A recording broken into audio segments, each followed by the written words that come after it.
Oui, le show s'appelle Trump Means Business. On va parler bidou, on va parler cash, on va parler blé. Oui, parce que là, parce que tout ce qu'on a vécu là, depuis 4-5 ans, là, ce qu'on se rend compte, c'est que ceux qui mangent la plus grosse claque, c'est les pauvres. OK? Fait que donc, ce qu'on en conclut, c'est qu'il faut faire tout en notre pouvoir pour générer de la richesse, pour ne pas être pauvre et surtout ne pas être dépendant d'un employeur et encore moins du gouvernement. Donc, faut qu'on trouve le moyen de générer de la richesse, chacun d'entre nous. Et puis, vous savez, comme faire de l'argent. OK? Il y a grosso modo deux manières d'en faire dans la vie. La première manière, celle que la plupart du monde font, et c'est une erreur parce que la plupart sont justement des moutons qui vont irrémédiablement s'appauvrir. La première méthode, ça consiste à échanger son temps contre un montant d'argent prédéterminé. Donc, c'est être payé à l'heure. Donc, si vous êtes payé à l'heure, à chacune des journées que vous travaillez, vous faites le même montant, mais ce montant-là vaut à chaque jour un petit peu moins. Et puis là, si vous avez fait des économies, là, 10-15 ans, vous êtes mis, tu sais, 1000 piastres, 10 000 piastres de côté dans le temps, puis là, vous avez mis ça à la banque. Ça a fait un petit peu d'intérêt. Mais l'inflation est beaucoup plus supérieure que l'intérêt que vous avez fait sur vos placements. Là, 20 ans, il y avait moyen de battre l'inflation avec les rendements. Oui, effectivement, c'était possible. Mais depuis 2020, c'est vraiment plus le cas. Donc, si vous travaillez à l'heure et puis qu'à chaque année, vous n'avez pas eu une augmentation de salaire de comme 15-20 par année, au moins 10 par année depuis 4 ans, vous êtes considérablement plus pauvre maintenant qu'il y a 4 ans. C'est la Bidenomics, c'est l'inflation, c'est créer de... C'est imprimer de l'argent pour rien. C'est des dépenses gouvernementales. C'est de donner de l'argent aux gens à ne pas travailler qui fait en sorte que ça crée de l'inflation. OK? C'est de la mauvaise gestion gouvernementale qui fait en sorte que notre argent vaut le moins possible. Donc, la première méthode, celle qui vous assure d'être à chaque jour un peu plus pauvre, c'est-à-dire d'échanger votre temps de vos journées contre un montant d'argent prédéterminé de l'heure ou de la semaine. OK? OK, vous pouvez vivre avec ça, mais c'est pas comme ça que vous allez vous en tirer puis que vous allez être riche. Vous allez à chaque jour plus pauvre. Donc, donc, vous faites ça, vous échangez votre temps contre de l'argent, puis là, vous avez trouvé le moyen d'avoir un petit peu d'épargne. Là, toute la société, ce qui vous tente de vous dire de faire avec l'épargne, c'est de mettre ça à la banque. OK? Je ne suis pas un conseiller financier, ce n'est pas des conseils financiers que je vous donne là, c'est de l'entertainment. D'accord? À mon avis, la moins bonne affaire à faire avec vos épargnes, c'est de le mettre à la banque parce que les intérêts qui vous sont donnés à la banque sont moins que l'inflation. Donc, à chaque jour, dans votre compte de banque, votre argent vaut moins que la veille. Et c'est vrai pour toujours, tout le temps. Donc, ce que vous devez faire avec vos épargnes, c'est de le mettre en quelque part pour faire la deuxième manière de faire de l'argent, c'est que votre argent travaille pour vous puis vous enrichit. Donc, il faut investir dans des choses qui prennent de la valeur. Donc si vous ne faites pas ça, vous êtes condamné à être à chaque jour un petit peu plus pauvre. Donc, là, au même moment, là, un an, on faisait des émissions au Cosmo Show où des fois, on avait reçu notre ami Cream qui nous parlait de la crypto-monnaie et puis il nous expliquait que 2024, ça pourrait être une année super bonne pour les bitcoins, la crypto-monnaie. Et puis, il avait tout à fait raison parce que si on analyse ça, si on regarde ça un peu, les graphiques de crypto-monnaie, ça, c'est le graphique du Bitcoin. Je vous en parle parce que le Bitcoin, hier à autour de 19h30, hier, il a là franchi le cap du 100 000 américains ou donc près de 150 000 canadiens pour la valeur d'un Bitcoin.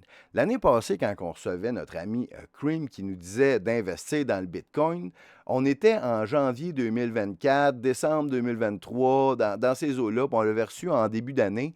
À ce moment-là, le Bitcoin, il était un petit peu en retrait. Il valait 39 000 US à ce moment-là. Et puis, notre ami Cream, il nous disait qu'au mois de mars, il était pour avoir un bull run, une montée de la valeur parce qu'il était pour rediviser le nombre de bitcoins qu'il y a. En tout cas, il nous a expliqué ça, puis il nous expliquait qu'au mois de mars, c'était pour être un moment important dans le bitcoin. Puis effectivement, sa prédiction s'est avérée tout à fait parce qu'on a eu un premier pic autour du 13 mars. À ce moment-là, le bitcoin valait 73 000 donc, si vous en aviez acheté au moment qu'on vous en parlait au Cosmos Show, eh bien là, en quelques mois, vous aviez presque doublé votre mise.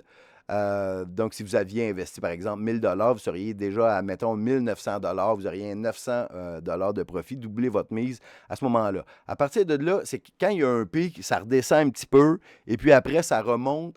Ce qu'il nous expliquait, c'est que il y a un pic, au moment qu'il y a un pic, ça redrop. Puis quand ça redrop jamais aussi bas que c'était lors de la dernière drop. Donc, on revoit une drop. Donc, quelques jours plus tard, ça avait retombé à 61 000. Donc, ça avait perdu un 10 000 là. Puis après, ça remonte, ça redescend. Mais sur la long run, vous voyez que au bout du compte, ça monte toujours. Donc, hier, on a franchi le 100 000 Et puis, un autre moment qu'on voit où il y a eu une montée importante, si on met ça ici, c'était le 5 novembre, le 6 novembre, le 5 novembre, c'était à 68 000 au moment, le 5 novembre. Le 6 novembre, c'était, donc le 5 novembre, c'est évidemment l'élection de Donald Trump. Le lendemain de l'élection de Donald Trump, les gens se sont mis à être optimistes et à racheter du Bitcoin. Donc, il a pris 5 000 dans cette journée-là. Les journaux ont suivi et depuis l'élection de Donald Trump, les gens sont très optimistes et parce qu'on sait que Trump et Elon Musk, les deux sont en faveur de la crypto-monnaie. Donc, ça va très, très bien. Donc, ça a redescendu un brin aujourd'hui. Au moment où j'enregistre, je suis à 99 047 mais ça va très certainement remonter. Si ça rebaisse, si vous le gardez toujours, parce que quand ça va remonter encore plus haut que 100 000. Ça va redescendre, ça va remonter, mais sur la long run, c'est incroyablement plus fort que l'intérêt que vous avez à la banque qui est en bas de l'inflation. OK? On vous en a parlé il y a un an, 39 000 40 000 Aujourd'hui, un an plus tard, 100 000 Mais moi, personnellement, la crypto-monnaie, c'est pas exactement mon truc. Je vais m'y mettre quand je vais avoir un petit peu plus d'épargne. Moi, c'est l'or. Moi, je vous ai parlé, ça fait des années que je vous parle de l'or. Et puis, si on regarde ici les graphiques, donc, acheter de la crypto-monnaie, c'est une manière de faire fructifier son argent, ça c'est bien évident. Acheter des métaux précieux, ça, tu sais, si la crypto-monnaie, c'est volatile et puis c'est un peu risqué. Euh, mais quoi que le Bitcoin, c'est de moins en moins risqué, pour l'instant, c'est pas mal le sure shot. Mais qu'est-ce qui est le plus conservateur, le plus sûr et certain de l'histoire de l'humanité, c'est les métaux précieux. Parce que ça a une valeur réelle, il y a de la réelle demande pour ces matériaux-là. Il y a évidemment les deux qui sont les super champions, c'est l'or et l'argent. La grosse différence entre les deux, c'est l'espace que tu as besoin pour entreposer l'une ou l'autre. Pour entreposer, par exemple, 100 000 en or, tu avais besoin juste d'un tout petit coffre-fort. Il n'y a rien là, ça rentre dans un... C'est pas besoin de beaucoup d'espace pour entreposer 100 000 en or. 100 000 en argent, là, ça vous prend quasiment un mini-entrepôt qu'on loue. C'est parce que le prix de l'or et de l'argent, c'est à peu près fois 1000. L'argent, au moment où on se parle, il est à 31 l'once, ce qui est super. C'est une belle montée depuis un an. Parce que là, un an, au même moment que je vous parlais, l'argent valait 24 l'once. Et au moment où je vous parle, c'est 31 33, donc une super belle montée. Puis pour l'or, ben, c'est 1000 fois plus. OK, à peu près. Donc, au moment où on se parle, l'once d'or vaut, là, c'est en US, là, je vous parle en US, je peux le mettre en canadien probablement, là, mais en US, un once d'or 24 carats, l'or pur à ce moment-là, 2632 US. Et l'année passée, au même moment, on était en bas de 2000. On était à 1950 environ. Donc, on a un 30-40 d'augmentation de l'or dans la dernière année. C'est tout à fait fantastique. Donc, ça bat et de loin les rendements qui sont offerts à la banque. Donc, vous pouvez continuer à écouter votre conseiller financier à la banque qui dit: Ah, tu devrais placer ton argent, là, on peut te donner du 4%, du 5%. Puis là, vous savez que le yogourt à l'épicerie qui coûtait 3,50, là, 2-3 ans, il coûte 12,50. Vous savez que ça n'a pas de bon sens. L'inflation qui nous dit, c'est l'inflation qui est en vrai. C'est deux choses complètement différentes. Puis qu'est-ce qui fait que l'économie va bien et le Bitcoin, et en fait, pas pour l'or, là, pour n'importe quoi dans l'économie, sauf les métaux précieux. Ce qui fait qu'il y a de l'argent, puis de l'investissement, puis du bon rendement, c'est les perspectives d'avenir, l'espoir. C'est l'espoir qui a fait en sorte que le Bitcoin, parce que tout le Bitcoin est basé que sur ce qu'on y donne comme valeur, qu'on a espoir que ça va valoir quelque chose dans le futur. Si on n'a pas d'espoir que ça a de la valeur dans le futur, ça va s'écrouler. Donc, tout a rapport à l'espoir. Mais quand il n'y a plus d'espoir, qu'est-ce que les gens font? Ils achètent de l'or et de l'argent. C'est pour ça que, vu que les temps économiques ont été très, très, très difficiles depuis 2020 jusqu'à maintenant, l'or a monté beaucoup parce que c'était une valeur refuge. Lorsque tout va mal, on se réfugie dans l'or. C'est l'affaire la plus sécuritaire au monde. Donc, si les gens maintenant, depuis l'élection de Trump, ont espoir à l'avenir puis ils voient les prochaines années avec optimisme, est-ce que ça va faire que l'or va se stabiliser ou va moins monter? C'est ce que nous verrons, mesdames, messieurs. Peut-être que ça va être le temps de vendre de l'or, peut-être, et de transférer ça en Bitcoin. Mais par contre, il faut faire bien attention. Il y a des meme coins.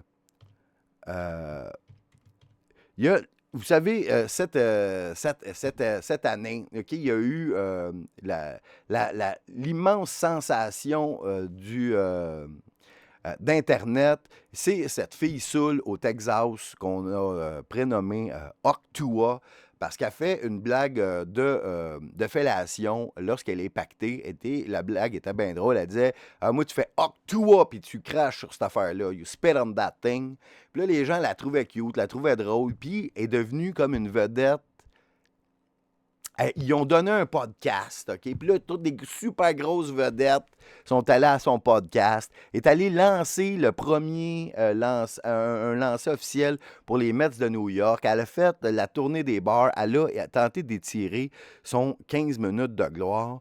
Cette jeune fille du Octua, c'est que, là, pourquoi je vous en parle dans le cadre de l'économie, c'est qu'elle elle a lancé une crypto-monnaie, ce qu'on appelle un meme coin. Et puis, elle a été embarquée par des fraudeurs. Et puis, ces fraudeurs-là, ils ont détruit la crypto-monnaie c'est un peu comme une pyramide, OK? Eux autres, il y avait des tokens qu'ils vendaient aux gens. Et puis, une fois qu'ils les ont vendus, eux autres se sont retirés. La monnaie s'est écroulée. Et elle est au cœur d'un immense scandale à ce moment-ci. La valeur de son meme coin s'est écroulé de 96% en 15 minutes. On a des vidéos de gens qui nous expliquent qu'ils ont perdu toute leur économie parce qu'ils ont fait confiance à cette Octua Girl. Mais en même temps, si les gens qui ont investi leurs économies de vie dans une nounoune qui fait des blagues de fellation puis qui anime. Tu sais, c'est comme si quelqu'un enverrait tout son argent à euh, Marina Bastarache, mettons. Parce qu'elle a c'est parti sa crypto-monnaie ou les filles de Amour Oral. C'est un peu ce genre de podcast-là qu'elle fait. Mais c'est une plante de l'industrie. Elle a été plantée, puis là, maintenant, elle a complètement. Et probablement qu'elle savait même pas c'était quoi le scam. C'est des fraudeurs qui ont pris son nom, en fait, mais elle était comment dire, consentante de tout ça. Et elle est de mèche, mais les autres qui sont probablement dans des paradis fiscaux qui tiraient les ficelles derrière, ils ont volé pour plus de 1 million juste en frais de transaction dans la vente de leurs tokens, puis les tokens se sont écroulés. Donc, investissez pas l'argent de vos économies familiales dans une pitoune d'Internet parce qu'elle vous dit que c'est sa nouvelle crypto-monnaie. Il y a également Amber Rose, la pro-Trump, qui est également une crypto-monnaie qui, elle, s'est pas écroulée, mais dans le cas de Hailey, parce que je disais Octua, mais elle s'appelle Hailey West, je crois, Hailey quelque chose. Euh, les gens réclament qu'elle aille en prison pour avoir scammé la population. Donc, faire bien attention avec votre argent. Mais je vous parlais d'optimisme, ça, c'est très important. Donc, on connaît la personne la plus riche au monde, OK, qui est sur notre bord. Hein? Elon Musk, on le sait, il a ramené la liberté d'expression, puis on le remercie pour ça. Mais il y a un de ses compétiteurs. Tu sais, si Elon Musk, évidemment, c'est Iron Man, grosso modo. Tu sais, Starlink, puis tout ça, pas, ouais, SpaceX plutôt, puis Starlink, eh bien, son compétiteur dans les super vilains ou les super héros, des super milliardaires, il s'appelle Jeff Bezos. Euh, et puis, Bezos, lui, c'est fondateur d'Amazon. Donc peut-être qu'à chaque jour, vous lui donnez de l'argent. Le livreur vient, Amazon, donc Bezos fait de la grosse argent avec vous autres. Puis là, lui, donc si Elon Musk lui a acheté X pour passer ses messages, ben lui, Jeff Bezos, pour passer son message, lui, il a acheté le Washington Post pour donc un immense journal. OK? Puis qui a fait scandale pendant les élections parce que d'habitude, le Washington Post, c'est un normal, c'est depuis toujours, depuis des décennies et des décennies, ils prennent position et ils appuient le candidat démocrate. Donc, ça a été Obama, ça a été Biden, ça a été Clinton, et tous les démocrates sont appuyés par le Washington Post. Là, il y a eu une commande, donc le Jeff Bezos il a dit à sa gang de journalistes, OK, regarde, nous autres, notre journal, on ne fera pas, on n'appuiera pas pantoute les, de candidats, donc on n'appuiera pas Kamala. Donc, si on n'appuie pas Kamala, là, les éditorialistes qui sont là, généralement, pour être les cheerleaders du Parti démocrate, c'est leur but principal. Eux autres, ils se sentent complètement floués. Comment ça? On ne peut plus continuer notre fanfare et ton trompette pour faire en sorte que Kamala se fasse élire. Parce qu'on a un nouveau boss qui s'appelle Jeff Bezos, qui, lui, on dirait que ça ne tente pas de se positionner comme étant anti-Trump puis pro-Kamala. Puis là, il y a bien des gens chez le Washington Post qui ont abandonné, qui ont arrêté leur abonnement. Il y a eu des manifestations des journalistes pour dire que ça n'a pas d'allure de ne pas appuyer les démocrates, pas être des cheerleaders de la gauche extrême. Eh bien là, on comprend un peu pourquoi. Parce que là, les gens sont optimistes pour ce qui s'en vient. L'économie risque de bien aller. Mais si quelqu'un qui a vu ça, puis qui souhaitait ça, puis qui nous l'explique ici, c'est Jeff Bezos lui-même, qui était en entrevue avec nul autre que des ultra-gauchistes du New York Times, qui eux autres sont pro-démocrates toujours. Donc, il faisait une entrevue avec la deuxième personne la plus riche à la Terre, Jeff Bezos. Lui, il nous explique que lui, que Trump soit rentré, voit ça d'un bon œil. Il n'est pas fâché, il est même content, puis il pense que ça va bien aller. C'est assez incroyable, mesdames et messieurs. Là, je ne l'ai pas de sous-titré. Je vais vous le traduire à la bonne franquette, comme je vous fais d'habitude. Jeff Bezos sur Donald Trump.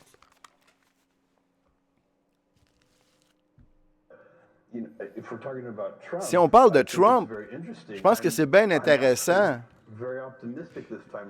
Puis je suis vraiment optimiste cette fois-ci que ce qu'on va voir. Puis j'ai vraiment des espoirs. Il semble beaucoup d'avoir d'énergie autour de lui pour réduire la réglementation. Puis s'il est pour faire ça, je vais l'aider. Parce qu'on a trop de règlements dans notre pays. Notre pays est tellement conçu, notre pays est tellement prêt à faire une grosse croissance économique. Il est tellement prêt pour une croissance. Tous nos problèmes économiques, le déficit, la dette nationale qui est gigantesque, ce sont des vrais problèmes à long terme. Puis la manière de s'en sortir, c'est d'avoir une plus grande croissance que ces problèmes-là. Donc, de croître plus vite que les problèmes arrivent.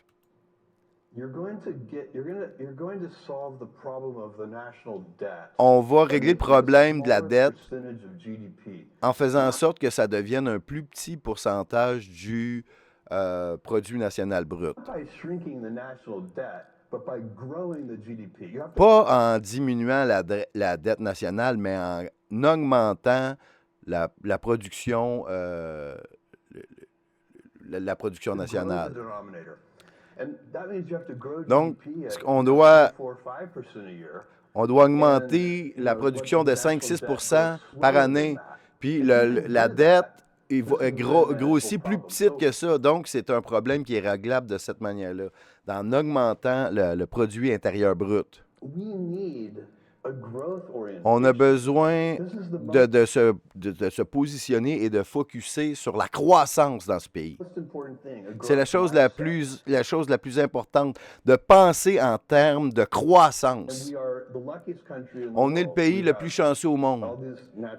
On a les ressources naturelles. On peut être indépendant en termes d'énergie. On est le meilleur système capitaliste au monde et de loin. Les gens se demandent pourquoi que les États-Unis ont tellement de succès, tellement d'entrepreneurs qui ont du succès. Pourquoi les grosses compagnies de Big Tech sont ici et non ailleurs? Est-ce qu'il se passe derrière le dynamisme de ce pays-là, comparativement à ce qu'on voit ailleurs dans le monde? La plus grande raison,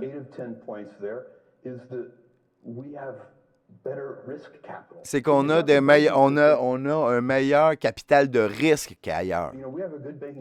On a un bon système de banque, mais aussi en Europe. Mais qu'est-ce qui est différent en Europe? On peut...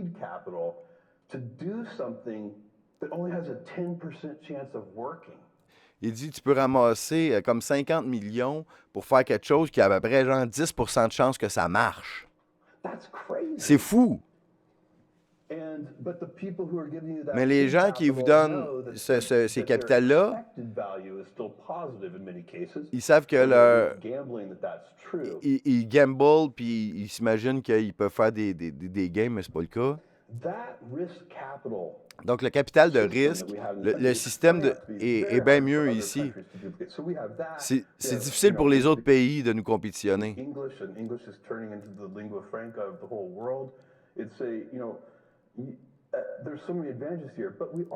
Il dit, on a tellement d'avantages ici, mais on est brûlé par le trop grand nombre de réglementations, le trop grand nombre de lois et de règlements. Il n'y a pas moyen de construire un pont. Vous savez ce que vous voyez, on voit ces exemples-là tout le temps. On devrait être capable de construire des champs de solaire. J'imagine que lui, il triple là-dessus, là, mais bon. Donc, tu es très optimiste pour cette présidence-là. Il dit, je suis très optimiste que le président Trump est sérieux par rapport à cet agenda de réduire la réglementation puis les régulations. Et puis je pense qu'il y a beaucoup de chances d'avoir du succès. Puis c'est quoi cette idée-là quand il pense que les médias, c'est son ennemi? Mais, tu sais, moi, je vais y parler. Je vais essayer de le convaincre pour lui dire que non. Je pense pas que la presse, c'est l'ennemi. Mais évidemment, il est propriétaire d'un journal, tu sais. Donc, il dit, lui, tu as évolué depuis 8 ans, lui aussi. Donc, c'est quelque chose que je pense qu'on pourrait le convaincre qu'on n'est pas son ennemi. La presse, c'est pas l'ennemi. L'autre, il dit, j'espère que tu as raison, j'espère que j'ai raison également. Allons-y voir Trump, allons le persuader que la presse, c'est pas son ennemi. Toi et moi, on devrait y aller. Si on peut essayer. Mais je pense que... Non, je pense qu'il ne verra pas ça de la même... je peux me tromper, mais je pense qu'il est parlable. Est-ce que ça a toujours été ta position? De ce que j'ai vu à date, il est plus calme qu'avant, il est plus confiant, puis mieux préparé. Puis une autre question par rapport à Trump, puis par rapport à l'espace. Là, il va y parler d'Elon Musk. Ça y dérange que son compétiteur pour le programme spatial soit proche du président, puis lui, il va répondre « Oh non, ça ne me dérange pas vraiment. » Donc, Jeff Bezos, fan de Trump, puis il va pas parler contre Elon. C'est assez incroyable. Donc, on a l'économie. On peut penser qu'en 2025, ça risque de faire un gros boom. Et puis, il n'y aura pas de tarif pour le Canada. On va s'entendre avec Trump. Sinon, on va devenir les 51e État américain, vous savez. J'espère que ça serait 51e, 52, 53e. On verrait au moins 3 États avec le Canada. Tu sais, puis le Québec, il faudrait que ça soit un État lui-même, là. L'État du Québec, hein? Probablement l'État le plus à gauche des États-Unis. Ah oui. Hein? Ça serait nous autres ou la Californie, on se ferait la compétition. Hein? Ah, mais qui sait? Peut-être que ça pourrait virer, puis on deviendrait Québec Trumpiste! Hey! La semaine passée, ou encore business, la semaine passée, je vous ai parlé, ou c'était-tu la semaine passée ou la semaine d'avant, de Jaguar qui s'était harakiri lui-même avec une publicité à la Bud Light où on voyait une gang de drag queens sur une planète rose, OK, nous montrer une pub ultra gay avec des transgenres. Et puis, donc, vous savez de quoi je parle. Mais là, Jaguar, nous ont présenté la voiture qui va avec. OK, donc on la voit ici, une photo. Moi, je l'ai en vidéo, donc, juste pour la vous montrer. C'est un char tout électrique, évidemment, un char de woke. Sur fond rose, voiture rose, immense voiture rose. On la compare que c'est comme la Batmobile rose. Je pourrais... OK, ça, c'est donc, c'est ce qu'on nous propose chez Jaguar. Puis, en nous montrant la voiture de profil comme ça, on nous la montre sur son meilleur jour. Parce que, sincèrement, de profil est pas si mal que ça, à part la couleur rose. Puis en même temps, tu sais, ça va te coûter, je ne sais pas comment ça coûte ce char-là, 150, 200 000 peut-être. Mais ça veut dire à tout le monde que t'es drag queen, t'es gay. Mais d'habitude, les drag queens, ils arrondissent leur fin de mois en faisant des pipes, là, vous savez. J'apprends rien. C'est les drag queens eux-mêmes qui expliquent ça. C'est ça qu'ils font. Et ils ont de la précarité économique, là. C'est pas tout le monde des Rita Baga puis des Simona de Grenoble qui font un grosse pièce puis des Barbados. Il y en a 3-4 qui font des centaines de milliers de dollars. Mais, tu sais. Anyway, c'est ça que ça veut dire. Donc, de profil, la voiture me fait penser à une autre voiture concept qu'il y avait eu dans les années. C'est-tu début 2000, fin 90, je l'ai ici. OK, si je la mets dans le même sens, non, comme ça, comme ça. Ça, c'était une voiture concept de chez, évidemment, vous l'avez reconnu, Volkswagen. Qui n'a jamais vu le jour, mais vous voyez que les lignes ressemblent un petit peu. Et puis, donc, on peut revoir que c'est l'inspiration de la Audi TT, elle ressemblait à ça. Mais chez Audi, avec ce concept-là, eux autres, on est allé plus avec inspiration hors déco. Donc, on voit le devant, donc qui est vraiment hors déco. Et puis, le derrière, vous allez voir, ça va ressembler chez Jaguar, mais avec beaucoup moins de goût. En fait, c'est d'une laideur incroyable et c'est un bid incroyable. C'est la fin d'une grande marque. Donc, on n'a plus le Jaguar, on n'a plus le logo. Puis là, je vais vous présenter une petite vidéo qui présente la voiture. C'est grotesque. En fait, ça va ressembler, je vous montre ça, là, ça va ressembler comme, tu sais, les parties de gender reveal pour savoir si c'est un gars ou une fille. OK? Donc, ça va ressembler à ça, parce que c'est ça les couleurs. On a le petit rose pour les filles, ou bien les transgenres, ou les fifouelles. Et puis, on a le bleu pour les femmes qui se sont transformées en gars, on dirait. Donc, on a donc sur fond rose la voiture. Donc, le devant, c'est hideux. Donc, si on avait ici une inspiration hors déco chez Volkswagen, chez Jaguar, c'est plus inspiration Minecraft ou cubique. C'est juste des carrés avec des tout petites lumières. Ça a l'air complètement hideux du devant. Un petit bleu poudre de bébé. Ouais, de côté, c'est pas si mal. Donc, on a le Jaguar, il apparaît ici sur une genre de petite grille. Donc, on le voit. Donc, avec l'écriture, il n'est plus sur le logo, mais sur la voiture, on voit un petit Jaguar qui est là. Lumière de recul. Les couleurs sont hideuses, ça nous rappelle encore cette planète rose-là. Et donc là, on a le derrière. Si chez Volkswagen, il y a quelques années, avec après là, un design semblable, on avait quelque chose d'agréable. Chez Jaguar, c'est du cubisme aucunement inspiré. Donc l'affaire la plus cool, c'est la petite grille avec le Jaguar. Puis là, on voit l'intérieur. Est-ce que vous auriez envie de vous promener dans une voiture comme ça avec, on dirait, aucun luxe? Des sièges qui ont l'air les moins confortables de l'histoire du char. Là. En arrière, qu'est-ce qui se lève de même? Je ne sais pas si ça apporte la valise qui est là.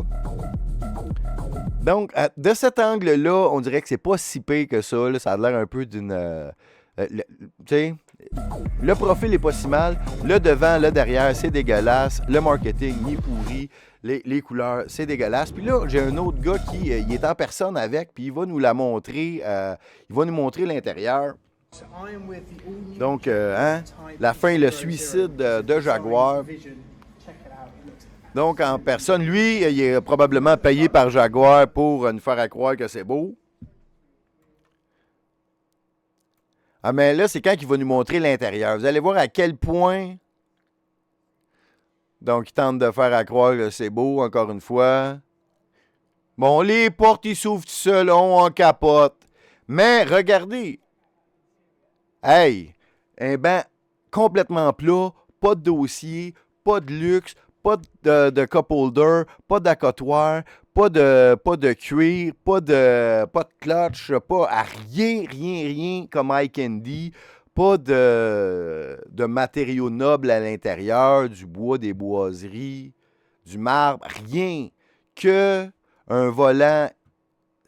C'est avec aucune inspiration, aucun confort des sièges. C'est ridicule.